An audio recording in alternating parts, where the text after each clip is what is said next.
Hey everybody, it's Jason Blaha with Ice Cream Fitness here, and today we're going to debunk some poorly done scientific conclusions based upon studies that have now been highlighted in the media.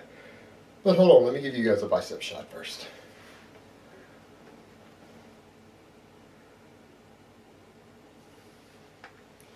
Okay, I saw this story 4 times already first thing this morning between subscribers linking it to me and friends of mine in the fitness community discussing it on their Facebook pages.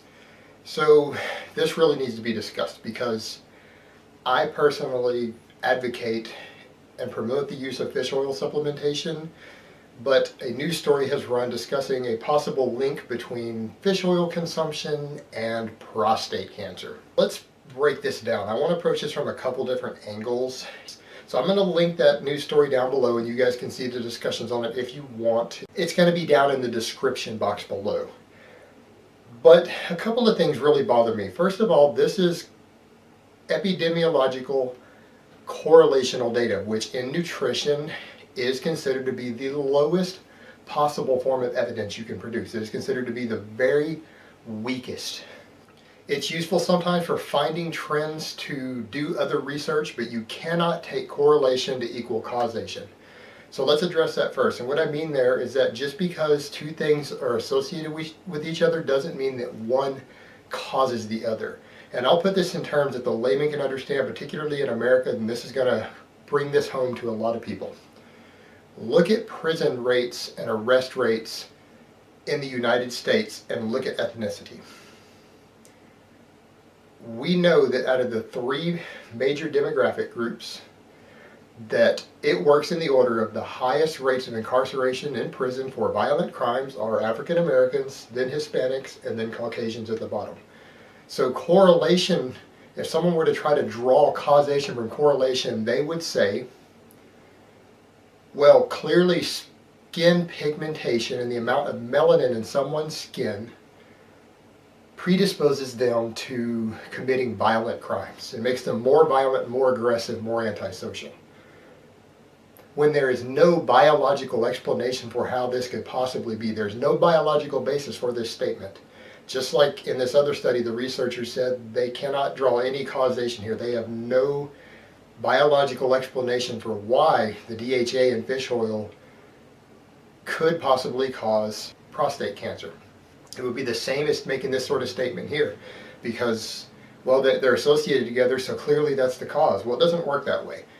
And when you look at it, that would be literally ignoring all the other factors, such as, for example, the more skin pigmentation you have, the more likely you are to be caught for committing a crime in the U.S. because the police are more likely to stop you, search you, harass you. You're more likely to have a negative interaction in dealing with the police, so there's a higher chance you're going to get caught due to racial profiling.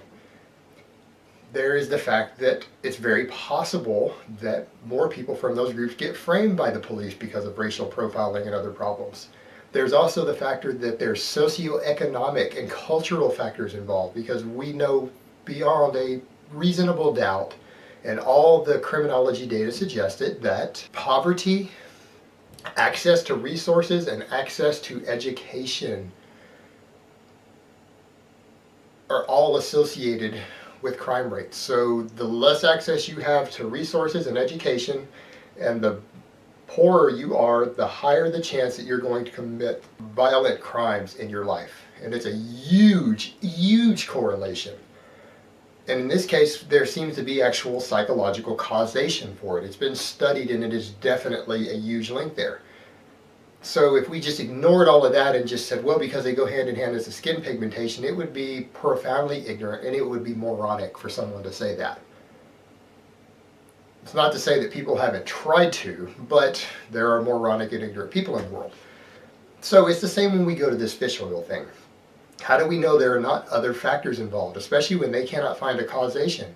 First off, how do we know that it isn't some other hormonal backloop going on in the body that is making it difficult for the body to pull the DHA out of the bloodstream and utilize it properly, that isn't associated with the prostate cancer, and that the high DHA levels in the bloodstream, because they didn't study intake, they only studied blood levels, Those people might not even be eating as much as the people with the lower rates, but they're not getting it out of the bloodstream correctly due to some other problem going on, and it's a warning sign. Doesn't mean it's the cause. So there could be some other cause going on there, or it could have to do with the fact that it could be not absorbing it correctly, and a deficiency of DHA in the prostate tissue contributes to cancer because it's not absorbing it correctly. So you've got two other potential explanations right there off the bat as to how they could be associated together. And it took me 30 seconds to come up with those. You could probably come up with 5 or 6 others if you really thought about it from a scientific perspective. So we don't have that. We just have a correlation there. Now, when we step away from that, let's assume there is some causation there. Well, the simple fact is, don't overdose on omega-3 supplements and don't eat a pound of salmon a day. And we know, we have good data on this showing that megadosing fish oil is unhealthy. If you're deficient in EPA and DHA, it is very unhealthy.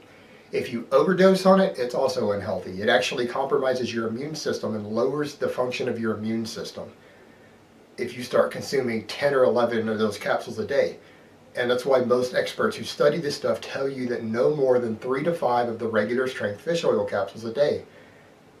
And that means ones that are pulled straight from the fish and the ratio isn't modified, which means they're 30% omega-3 by weight. So there's 300 milligrams of omega-3 in each 1 gram capsule. 3 to 5 of those a day is all you need, and some heart patients are prescribed 6. But people who are taking 10 or more, and there's some gurus and experts out there who are advocating people take 30, 40, or 50 a day, those people are hurting people with that advice. Because the research does show that it is dangerous to start hitting 10 and up. There's actual potential health problems from it.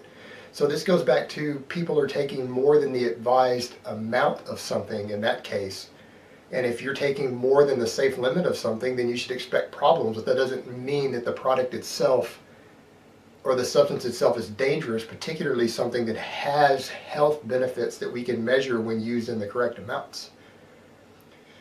So again, this is a case of the media popping their mouth off on sensationalized information and taking correlational data to make statements about nutritional science. And it's just completely unacceptable, and this leads to misinformation.